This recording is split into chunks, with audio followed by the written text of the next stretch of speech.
말씀은 사도행전 12장 18절부터 24절까지 말씀. 찾으셨으면 같이 한번 읽도록 하겠습니다. 18절 읽습니다. 날이 새매 군인들은 다시 읽습니다. 날이 새매 군인들은 베드로가 어떻게 되었는지 알지 못하여 적지 않게 소동하니 헤롯이 그를 찾아도 보지 못하매 파수꾼들을 신문하고 죽이라 명하니라. 헤롯이 유대를 떠나 가이사르로 내려가서 머무니라. 헤롯이 두로와 시돈 사람들을 대단히 노여하니 그들의 지방이 왕국에서 나는 양식을 먹는 까닭에 한 마음으로 그에게 나와 왕의 침소 맡은 신하 블라스도를 설득하여 화목하기를 청한지라. 헤롯이 나를 택하여 왕복을 입고 단상에 앉아 백성에게 연설하니 백성들이 크게 부르되 이것은 신의 소리요 사람의 소리가 아니라 하거늘 헤롯이 영광을 하나님께로 돌리지 아니하므로 주의 사자가 곧 친히 벌레에게 먹혀 죽으니라. 하나님의 말씀은 흥왕하여 더하더라. 아멘. 오늘 18절 말씀을 다시 한번 보시면 날이 새매 이렇게 시작하죠. 날이 새매. 날이 샜단 말은 새로운 아침이 밝았다는 뜻이겠죠. 지난 밤 지나갔고 새 아침이 해가 떴다 하는 의미겠습니다. 첫날에 무슨 일이 있었는가 기억하십니까? 감옥에 가두었던 베드로가 없어졌습니다. 분명 군인이 4명씩이나 사교대로 밤새 지켰습니다. 잠을 잘 때도 쇠사슬에 묶어놓고 양쪽에 군인 1명씩 이렇게 매달아 놓고 그리고 앞뒤로 또 1명씩 지키고 그래가지고 4명 사이에 둘러싸여서 가운데 잠을 잤습니다. 그랬던 이 베드로를 천사가 그날 밤에 찾아간 거죠. 이 도저히 도망갈 수 없는 아주 깊은 감옥에 가둬놓았는데 이 베드로가 없었으니 사람들은 야, 이 귀신이 고칼로릇이다 이렇게 생각했겠죠. 우리는 알죠. 그건 귀신 고칼로릇이 아니고 하나님께서 하신 일이었습니다.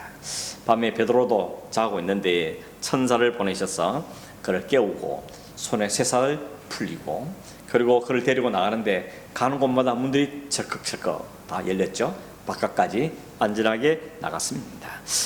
이 관수들이 지켜있었는데도 어떻게 나갈 수 있을까? 하나님이 하시니까 얼마든지 가능한 얘기겠죠. 그래서 나간 다음에 천사가 떠나갔는데 베드로가 정신 차려 보니까 바깥이거든요. 그래서 어디로 갑니까? 마가 요한의 어머니의 다락방으로 갔습니다. 거기에 사람들이 뭐하고 있습니까? 기도하고 있다 그랬죠. 무슨 기도했을까요? 베드로 풀려달라고. 우리 베드로가 잡혔는데 지난날 야고보도 죽고 이제는 베드로까지 갇혔는데 하나님 이 베드로를 살려달라고 아마 사람들이 여러 명이 모여서 간절하게 기도하고 있었습니다. 그게 문을 두드리죠. 똑똑똑 두드리니까 사람은 기도한다고 몰랐던 것 같고 여자아이가 하나 있다가 밖에 문 소리가 들리니까 나가서 빼끔 열어보니까 베드로가 서 있는 거죠. 그러니까 문도 안 열어주고 막 얼마나 마음이 급했던지 막 뛰어들어가서 바깥에 베드로가 서 있다고 막 소리를 지르니까 사람들이 뭐라고 반응했다 그랬죠? 야, 너 미쳤냐? 이렇게 했죠? 미쳤냐? 자, 이게 굉장히 충격적인 말입니다. 기도하던 사람이 기도의 응답을 받고 사실은 베드로가 온 건데 기도한 사람이 아이를 해서 야, 너 미쳤냐? 이랬다는 것이죠. 무슨 이야기입니까? 기도하긴 하는데 안 믿는다는 겁니다. 이게 얼마나 충격적인 일이고 사실은 우리의 모습 아닌지 모릅니다. 여러분 기도할 때 얼마나 믿고 확신하면 기도하십니까? 네, 이 기도하면 하나님 반드시 응답해 줄 거야. 혹시 내가 원하는 방법은 아니라 할지라도 하나님 되든지 안 되든지 맞다 하시든지 아니다 하시든지 아니면 좀 기다려 하시든지 분명히 응답하실 거야.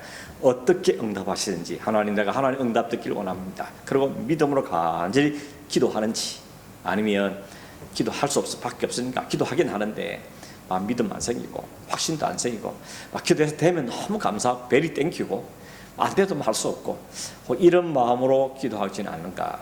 우리의 기도의 태도를 살펴볼 필요가 있습니다. 저한테 목사님은 늘 믿음을 기도합니까? 물어본다면 저도 안 그럴 때 많습니다. 사실 기도하면서도 하나님 어쩌라는가 이런 생각이 들 때가 있는 게 사실입니다. 그러나 우리가 다시 한번 이 밤에 확신할 것은 하나님 응답해 주시며 제가 그 응답이 어떻게 하든지 하나님 말씀에 순종하고 그렇게 살기를 원합니다. 저에게 응답해 주십시오. 이런 하나님 믿음을 갖고 기도하는 게 필요한 것이죠. 그래서 야고보 사도가 뭐라 했습니까?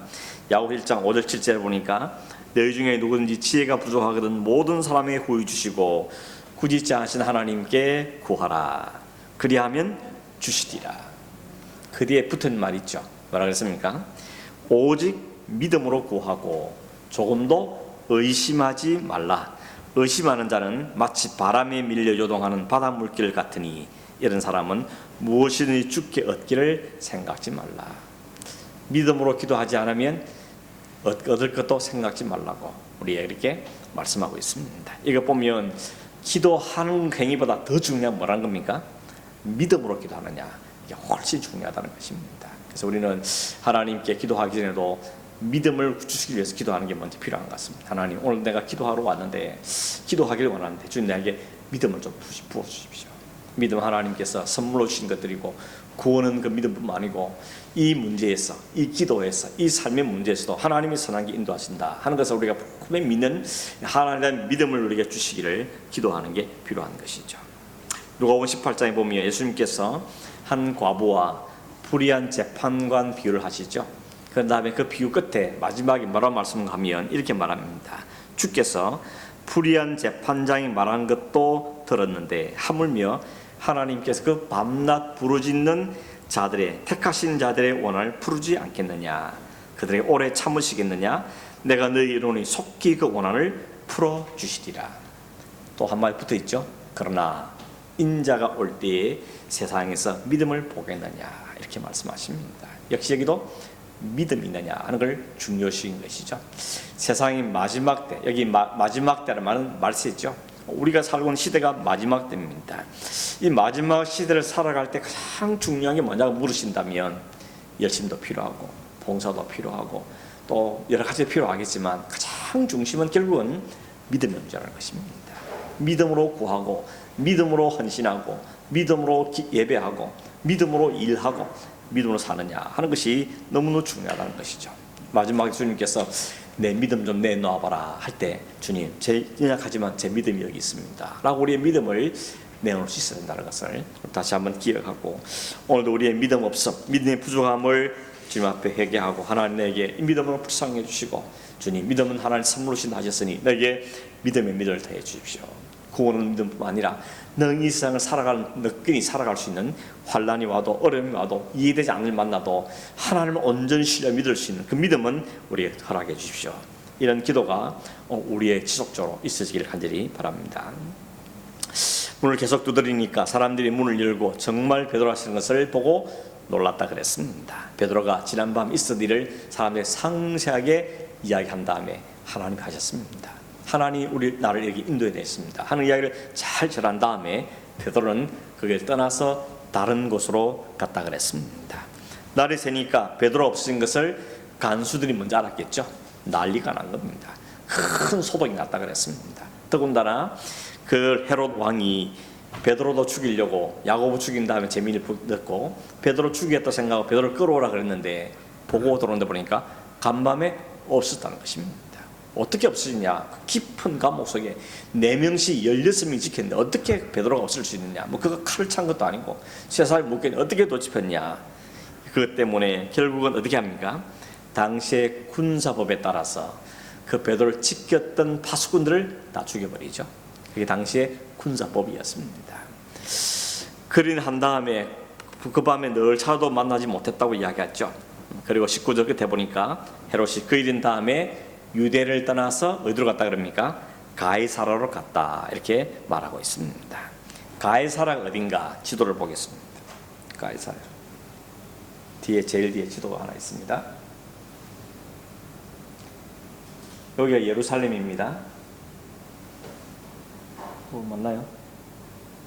여기 예루살렘이고 북서쪽으로 104km 가면 가이사라가 있습니다. 나중에 한 번 더 나올 텐데 쭉 올라가면 두로와 시돈이 있습니다. 이 지역을 기억하십시오. 이 가이사랴, 예루살렘 북서쪽으로 약 한 104km 정도 떨어지는 곳에 이 가이사라가 있습니다. 바닷가에 있죠. 시중에 바닷가에 있는 도시입니다. 원래 이 가이사라가 예루살렘보다 훨씬 위에 있죠. 근데 오늘 성경에 보면 뭐라는가 하면 가이사라로 내려가서 이렇게 말합니다. 왜 내려갔다 그럴까요? 왜 내려갔다 그럴까요? 한국에서도 서울서 부산 가면 부산 올라갔다 그러면 내려갔다 그럽니까? 내려갔다 그러죠. 남중에 저는 산인데 올라가야지 이런 데 있는데 지형적으로 아래 있으니까 내려간다 그러죠. 근데 예루살렘에서 가이사는 올라간다고 이야기합니다. 아니 내려간다고 이야기하죠. 올라간다고 표현이 맞을 것 같은데 왜 그런가 하면 유대인들은 예루살렘 성전이 하나 중심입니다. 성전에 가면 다 올라간다. 시온산에 있는 성전이기도 하지만 예루살렘 중심의 사람을 살기 때문에 예루살렘에 가면 다 올라가는 길입니다. 그리고 예루살렘을 떠나가면 다 내려가는 길이다. 그렇게 이야기를 하고 있는 거죠. 여기 여리고가 있죠. 여리고.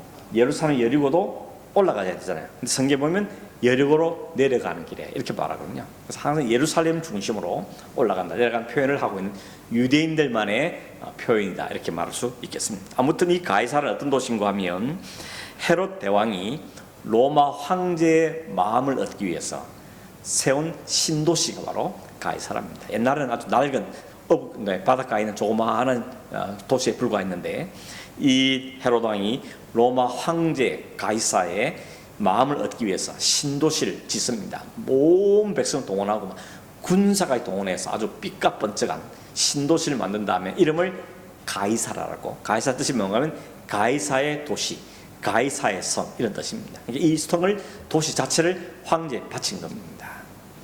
이렇게 헤롯이 로마 황제의 마음을 얻으려는 것은 상당히 정치적인 사람인 것이죠.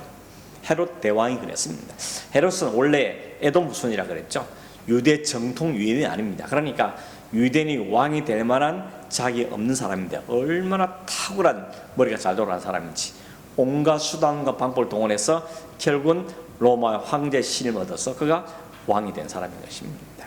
동시에 또 유대인들을 지역을 다스리기 때문에 유대인도 마음도 얻어야 돼 나라를 다스리는 게 편안하겠죠. 그래서 유대인의 마음을 얻기 위해서 뭘 지었다 그랬죠? 성전을 지어준 겁니다. 그 당시에 바벨에 돌아온 사람들이 스룹바벨 성전을 지어놓긴 했지만 이 성전이 너무 작고 초라하니까 유대인들이 그 성전을 볼 때마다 솔로몬 성을 비교하면서 마음 아팠는데 그걸 잘 마음을 캐치한 헤롯이 아주 큰 성전을, 아주 거의 80년 걸린 성전을 예루살렘에 지어준 겁니다. 그러니까 이 헤롯은 로마 황제의 마음도 얻고 자기가 다스린 유대인의 마음도 얻기 위해서 가이사라는 신도시를 건축해서 로마 황제에 바치고 성전을 지어서 유대인의 마음을 얻는 굉장히 간교한 그리고 아주 정치적인 그런 사람이 헤롯이었다는 것을 우리에게 보여주고 있는 것입니다. 이 헤롯이 유대를 떠나서 가이사라로 갔다 그랬는데 이 가이사라는 로마 총독이 머무는 것이고 이 유대 왕도 여기 스스로 통치를 했던 것 같습니다. 그래서 예루살렘이 그 당시에 성전의 중심이니까 그게 무슨 일이 있으면 혹은 절기가 되면 사람들이 막 몰려드니까 100만 명이 막 몰려드니까 그때는 꼭 순찰 나가서 거기에 불상이 생기지 않도록 통치하고 왔다가 또 돌아가는 일을 했는데 지금 왔던 절기가 유대 절기를 앞두고 왔었다 그랬죠. 그러니까 유대 절기를 지나갔고 야고보 죽인 다음에 베드로가 죽으려 했는데 그는 실패하고 베드로 어딘 찾지도 못하니까 그걸 포기하고 다시 가이사라로 돌아갔다는 것을 알 수 있는 것입니다. 20절에 보면 헤롯이 두로와 시돈 사람들을 대단히 노여하니 이런 말이 나옵니다. 두로와 시돈은 어디시다 그랬죠? 가이사라보다 약 북쪽에 또 북쪽 지역에 있는 지역입니다. 이 두로와 시돈은 이 도시는 무역과 상업이 굉장히 발달하고 이곳에 물품들이 굉장히 풍성했다고 합니다. 더군다나 솔로몬이 성전을 짓기 위해서 두로 왕한테 백향목을 좀 보내주십시오 이렇게 말하죠. 그래서 두로에서 백향목을 받아 띄워가지고 쫙 내려보내면 그걸 뗏목 보내면 그걸 다시 걷어다가 예루살렘 운반해서 성전을 지었던 겁니다. 거기는 백향목뿐만 아니고 여러 가지 물품이 굉장히 풍부해서 사람들이 무역도 활발하고 상업도 이루어지는 하는 그런 도시가 바로 두로와 시돈이었는데 딱 한 가지 없는 게 있었답니다. 이 뭔가 하면 농사를 안 지으니까 곡식이 없는 겁니다. 그 곡식은 어떻게 배달하냐? 유대 지역의 농사가 잘 되기 때문에 유대 지역의 밀과 가루, 가루 같은 걸 사가지고 갔다는 겁니다. 그러니까 이게 물물교에 이루어지는 거죠. 솔로몬이 그러지 않습니까? 우리 성전을 짓는데 백향물 좀 보내주십시오. 그랬더니 뭘 대신 보내줄까요? 그랬더니 우리는 곡식을 보내주십시오. 양식을 보내주십시오. 그래서 양식을 곡식과 밀, 가루 이런 것들을 매해마다 잔뜩 보냈던 것이 솔로몬 시대였고, 그 이후로 이 들어오시는 사람들은 항상 양식은 유대에서 사서 먹었던 겁니다. 헤롯이 이걸 또 잘 캐치한 겁니다. 그래서 갑질하는 겁니다. 마음 안 들면 양식 안 준다, 안 판다. 이렇게 하니까 이 들어오시던 사람들이 먹을 거 갖고 갑질하니까 이 헤롯과의 사이가 별로 안 좋았던 겁니다. 그리고 헤롯도 들어오시던 사람이 그 풍성한 것을 갖고 또 이게 폼을 잡으니까 또 헤롯 마음도 별로 안 좋았던 것이, 그래서 서로 별로 안 좋았던 겁니다. 그런데 여기 들어오시던 사람들 대단히 노했단 말은 아마도 어떤 표현을 하면 곡식 안 팔아, 양식 안 팔아, 이렇게 했다는 것으로 학자들은 이야기를 하고 있습니다. 그랬더니 들어오시던 사람들이 양식을 얻어야 되니까 헤롯을 찾아오죠. 마음엔 잔뜩 안 들고 저거 어떻게 볼까 이런 마음이 있었지만 그래도 양식을 얻어야 되니까 어쩔 수 없이 헤롯을 찾아오죠. 그리고는 헤롯에게 직접 가지 않고 측근 중에 한 명인 블라스도라는 사람을 설득해서 우리가 왕을 만나게 해달라, 그리고 다시 좀 사이를 좋게 지내면 좋겠다, 이렇게 다리를 놔달라고 부탁을 한 장면이 오늘 나오고 있는 것입니다. 그랬더니 헤롯이 오늘 21절 22절 보면 나를 택해서 왕복을 입고 단상에 앉아서 온 백성들에게 연설을 했다 그랬습니다. 그랬더니 백성들이 크게 소리를 질렀죠. 와, 이 소리는 신의 소리다, 사람의 소리가 아니다, 이렇게 이야기했다는 겁니다. 여기 나를 택했다는데 무슨 날인가 하면 학자들의 글에 의하면 이는 로마 황제의 생일날이었다, 이렇게 보더라고요. 로마 황제 생일날인데 이 로마에서 여기까지 너무 거리가 머니까 갈 수는 없고, 그러니까 또 로마 황제의 마음은 얻고 싶으니까 로마 황제의 생일날을 자기들끼리 모여서 가이사랴에 베푸는 겁니다. 가이사랴도 로마 황제의 생일을 축하하는 잔치를 벌이고, 그리고 그가 왕복을 입은 이 왕복도 평소에 입는 왕복 말고 특별한 날만 입는 왕복 갈아입고 그가 단상에서 연설을 했다는 겁니다. 유대 역사가들의 기록을 보면 이 헤롯이 연설을 기가 막히게 잘했답니다. 연설 한번 하면 사람들이 깜빡 넘어갔다 그럽니다. 사람들이 도대체 저게 사람의 머리 나온 연설인가 이렇게 반할 정도로 아주 연설을 아주 잘하고 논리력도 있고 설득도 있고 아주 카리스마도 있는 그런 연설이었다는 겁니다. 그랬더니 사람들이 모여서 이 말에게 칭찬하죠. 이건 도대체 사람의 소리가 아니다, 이건 신의 소리다, 이렇게 막 정말 할 수 있는 최단의 입이 침이 말 만큼 헤롯을 띄워준 겁니다. 그래서 어떻게 합니까? 그렇게 하죠. 헤롯이 그렇게 아부하니까 이 사람들이 이 헤롯이 굉장히 마음이 욱주해서 교만이 꽉 차게 된 것입니다. 오늘 여기 있는 사람들의 모습은 공통점이 뭔가 하면 속으로는 서로가 못마땅합니다. 양식 때문에 못마땅하고 잘나는 거 할 때 못마땅하고, 그런데도 불구하고 서로가 서로에게 필요하니까 양식도 필요하고 물품도 필요하고 하니까 어쩔 수 없이 서로 좋은 척하면서 가면을 쓰고 서로 만나는 이런 장면을 우리가 그려볼 수 있는 것입니다. 이게 세상의 모습이죠. 오늘도 우리가 그런 세상에 살고 있는 겁니다. 흔히 사람들이 세상은 가면 무도의 장이다 이렇게 표현하죠. 속은 감추어두고 겉으로 웃는 척, 편안한 척, 좋은 척, 그렇게 살아가는 모습이라는 겁니다. 그리고 그 머릿속에는 빨리빨리 해결이 되는 겁니다. 이 사람한테 내가 얼마나 떠날 수 있는가, 저 사람과 좋은 관계면 얼마나 유익을 얻을 것인가, 이게 머리가 팽팽 돌아가는 것이죠. 그래서 도움이 될 만한 사람, 이용 가치가 있는 사람 가까이 하고, 그렇지 않은 사람은 팽식해버리는 이런 세상에 우리가 살고 있다는 겁니다. 개인과의 관계뿐만 아니고 나라도 마찬가지죠. 나라들도 온통 이익과 계산을 따지고 그렇게 살아가는 있는 세상인 것입니다. 요즘 여러분 우리 이스라엘, 하마스 이런 전쟁 때문에 다 온 관심들이 거기 가 있는데 사람들마다 누구 편에 서야 되냐 이렇게 말하면 어느 편이 나쁜 놈이 어느 편이 좋은 놈이 어디냐 이런 말들을 많이 하죠. 다들 머리를 굴리고 있지 않습니까?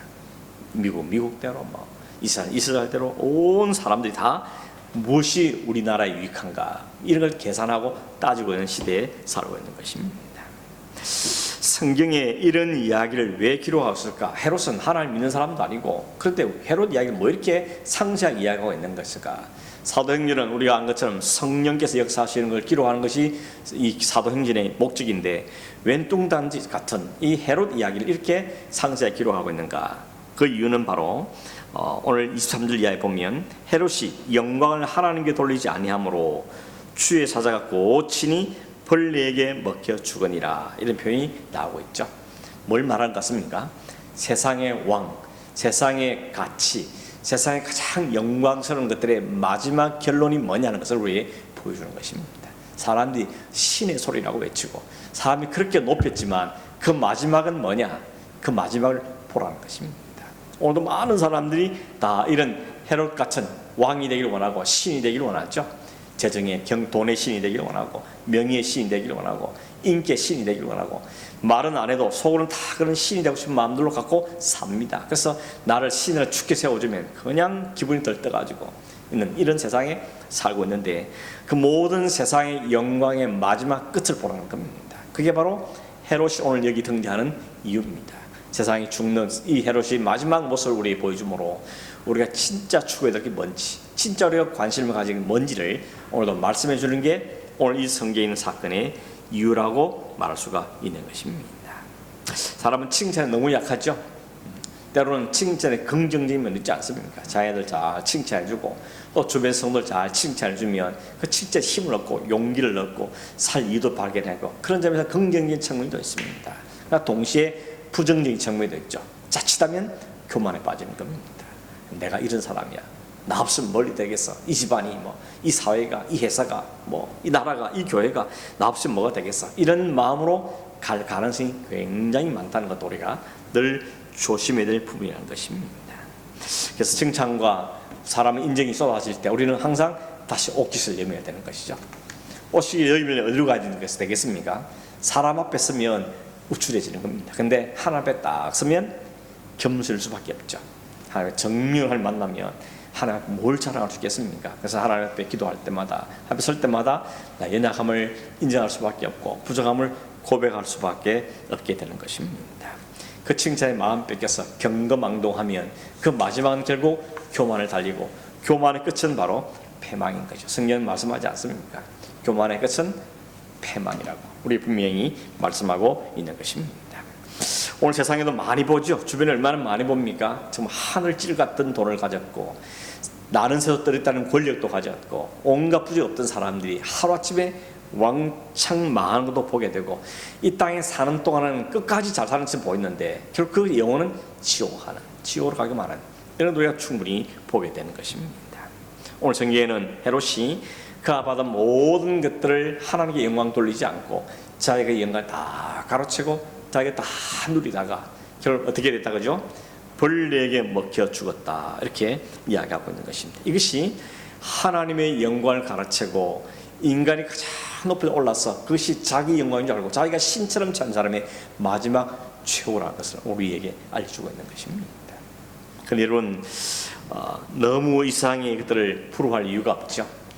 이 벌레에 먹힌다는 것을 유대 역사가인 요세푸스가 기록한 유대 전쟁사 이런 책에는 이렇게 묘사되어 있다 그럽니다. 제가 읽어드리면, 헤롯이 마지막 죽는 모습을 묘사하기를, 헤롯의 온몸에 병이 들어 성한 곳이 없었고 온몸에 열이 나고 피부에 참기 어려운 가려움증 증세가 있고 큰 창자에 계속적인 통증이 있었고 발에는 수종, 배에는 염증, 게다가 은밀한 부분이 썩어 들어가는 바람에 거기서 벌레가 나올 정도였다. 이 밖에도 호흡이 곤란해서 똑바로 앉아있을 때를 제외하고는 숨도 제대로 쉬지 못하였고 온몸에 격렬을 일으키다가 결국 죽었다고 이야기합니다. 뿐만 아니고 유대 역사학자인 유세부스라는 사람이 있는데 유세비우스의 글에도 이렇게 말합니다. 헤롯이 연설을 하고 있는데 올빼미 한 마리가 날아와서 줄리에 앉았다. 올빼미는 당시에는 흉한 징조로 즉각적인 죽음을 상기하는 새였다. 이 모습을 본 헤롯 왕이 즉시 복통을 호소했고 집을 옮겨서 5일 만에 죽었다. 이런 기록이 있다고 이야기합니다. 성경이 헤롯의 마지막을 보여준 이유는 그렇게 최고의 자리에 오르고 지존의 자리에 오르고 모든 권세를 누리고 모든 영광을 누렸다 할지라도 세상 왕의 마지막은 이 길로 간다는 것입니다. 그까지 죽을 때까지도 부를 누렸다 할지라도 죽어서도 누리냐? 그렇지 않다는 거죠. 부자가 어디로 갔다 그랬죠? 음부로 내려갔습니다. 거기 가서 물 한 방울의 은혜를 누리지 못하는 곳에 가서 통과하며 후회하면서 나사를 제발 보내서 내 혓바닥에 물 한 방울 찍어달라고 그 고통의 자로 갔죠. 그게 바로 세상의 왕되는 마지막 자리라는 것을 보여주고 있는 것입니다. 우리는 모두 왕이 되고 싶어 합니다. 세상 사람이 다 왕이 되고 싶어 합니다. 여건이 안 돼서 그렇지, 여건만 허락되면 나도 왕노를 할 수 있다, 이런 사람들의 모습이죠. 선악과를 따먹은 뒤에 모든 인간들은 스스로 신이 되는 시도를 끊이지 않고 하고 있습니다. 오늘날에도 과학이 눈부신 발전을 이루어서 점점 신의 자리를 인간들이 차지하려고 그러죠. 생명도 마음대로 연장하겠다, 그렇게 지금 과학은 말하죠. 창조주만 할 수 있는 생명체를 만들어냈다, 인간이 만들어낸다 그러죠. 그리고 생명을 원하는 만큼 연장시키고 하나님만 주시는 영원한 생명을 인간 스스로 누려보겠다, 이것이 바로 인간의 모습이죠. 신의 자리를 내놓으라는 것입니다. 하나님만이 신이냐, 우리도 신이다, 그러면서 신의 자리를 내놓으라 하는 것이 오늘의 성경의 모습이라는 겁니다. 근데 그렇게 사람들이 추구하고 부러워하는 세상 왕의 마지막은 결국 어디인지, 그건 파멸이라는 사실을 우리에게 이야기해 주고 있는 것입니다. 그렇게 교회를 핍박하고 복음이 전해지지 못하도록 자기의 모든 권세와 힘을 이용해서 막았지만 결국 주의 손이 치니까 벌레에 먹혀 죽는 끔찍하고 비참한 인생으로 끝나게 되는 것이 바로 세상 힘의 종말이라는 것을 우리에게 알려주고 있는 것입니다. 반면에 24절에 뭐라 그랬습니까? 하나님의 말씀은 흥왕하여 더하더라, 더 널리 퍼지고 믿는 사람이 더 많아지더라는 것입니다. 이 두 개를 딱 비교시키는 것입니다. 이 세상 왕이 자기 힘으로 찍어 누르고 야곱을 죽이고 베드로를 죽이고 교회를 핍박했던 거지만 그것이 굴복당하지 않은 것이 하나님의 말씀의 능력이라는 것입니다. 말씀은 더 흥왕해지고 더 많은 사람이 전파되고 온 세상까지 복음이 전파되어 가죠. 이때로 시작해서 오늘 2000년 지난 이 시대에 하나님 복음이 안 드러난 곳이 없죠. 하나님 말씀 막을 수가 없는 것이죠. 그 복음의 능력은 막을 길이 없는 것입니다. 세상에 어떤 왕들이 어떤 힘과 어떤 과학이 가로막을 할지라도 하나님 말씀이 능력을 제어할 길은 없음을 우리에게 보여주고 있는 것입니다. 영원히 지속될 것 같고 영원히 누릴 수 같던 모든 영광도 한순간에 물겁좀 다 사라지지만 하나님 말씀은 점점 더 흥왕해 가고 있다고 이야기하죠. 마지막 하나님 나라가 완성되고 하나님 영광 가운데 그속에 이 땅에 오실 때까지 하나님의 말씀은 지속적으로 퍼져나가고 그 말씀이 우리를 인도해 갈 것을 우리 분명하게 말씀하고 있는 것입니다. 이걸 믿기 때문에 오늘 우리는 믿음의 삶을 살게 되는 것이죠. 세상은 뭐라 그럽니까? 참 그리스도인은 재미없게 산다 그러죠. 이 좋은 날, 이 여행 갈 것도 많고 먹을 것도 많고 이 좋은 날 참 모여가지고 뭔 짓 하느냐 이렇게 말하죠. 그들은 끝을 모르기 때문에 그런 겁니다. 우리에게 허락될 영광스러운 날을 모르기 때문에 여전히 이 세상이 다 매력적으로 보이고 목숨 있는 한 즐겁게 살길 바라고 마음껏 누리며 살아야 된다, 이렇게 말하는 사람들이 많은 것입니다. 다 쓰고 가야지 뭐, 이러면서 온갖 걸 누리며 살고 있는 것입니다. 오늘 우리는 이 땅에 살지만 그러나 이 땅의 끝을 아는 사람으로서 사는 사람들이 성도라고 말할 수 있는 것입니다. 이 땅에 사는 동안에 주시는 게 많으면 너무 감사하고 땡큐하면 누리고 또 즐거이 사용하지만 그것 때문에 우리의 영혼이 팔아먹지는 않는 것이 성도의 삶이라는 것입니다. 세상이 전부로 생각하는 사람들은 그걸 얻기 위해서 모든 걸 걸지만 세상에 그것이 전부가 아닌 걸 알기 때문에 거기 우리는 목숨을 걸지 않고 오히려 우리는 영원한 나라, 천국, 영원한 생명을 사모하면서 이 땅의 삶을 살고 있는 것이죠.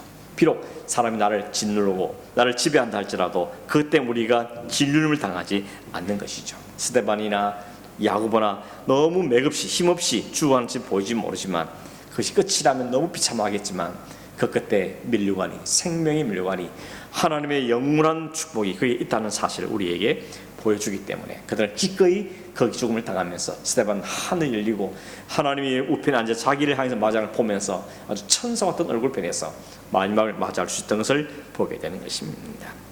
우리는 어디서 우리의 영혼을 보낼 것인가를 오늘 도전하고 있죠. 가이사라 같은 신도시에서 흥청망청 권세를 누리고 힘을 누리면서 그렇게 폼내며 살 것인가, 혹은 줄타기 하면서 여기도 불붙고 저기도 미 얻었고 그렇게 살 것인지, 아니면 하나님의 말씀 하늘을 바라보면서 우리의 주어진 하나님의 영광스러운 삶을 살 것인가 하는 점을 오늘 우리에게 도전해주고 있는 것입니다. 오늘 여러분, 우리는 분명한 길이 있는 사람들입니다. 달려갈 목표가 있는 사람들이고 그 우리에게 맞을 때 영원한 나라가 우리 있다는 사실을 우리에게 분명하게 말씀해주고 있는 것입니다. 사람들이 보기에는 좋은 길일지 모르지만 끝에는 멸망의 길이라 그랬죠.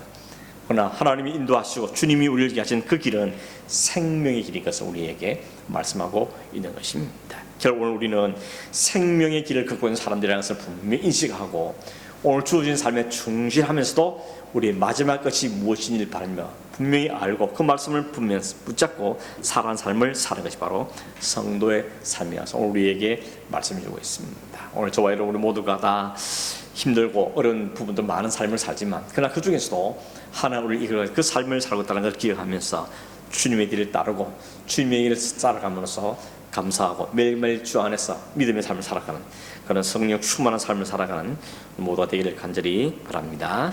기도하겠습니다. 고마우신 하나님 아버지